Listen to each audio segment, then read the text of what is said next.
Swimming പൂളിലേക്കുള്ള യാത്രയാണ് ഇനി നടക്കാൻ പോകുന്നുണ്ട്. ഡ്രസ്സ് ഇടാതെ നടക്കാനുള്ളൊരു സുഖം ഭയങ്കര. നമ്മളിങ്ങനത്തെ സ്ഥലത്തൊക്കെ പോകുമ്പോൾ ഇവിടെ ഡ്രസ്സ് ഇട്ട് ഇങ്ങനെ നടക്കുന്നതിനേക്കാളും കുറച്ചൊക്കെ ഇങ്ങനെ നടക്കാൻ നോക്കണം, എന്നാലേ നമുക്കത് ഫീൽ ചെയ്യാൻ പറ്റും. ഇപ്പോൾ ഈ തണുപ്പ് നമ്മുടെ ശരീരത്തിൽ ഇങ്ങനെ പതിയുന്നതൊക്കെ ഇങ്ങനെ ഫീൽ ചെയ്യുമ്പോൾ എന്തോ ഒരു നല്ലൊരു മൈൻഡ്ഫുൾനെസ് ഫീലിംഗ് ആണ്. മനസ്സിലായത്?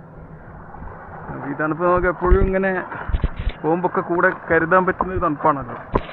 പിന്നെ നമ്മൾ ചാടുകയല്ലേ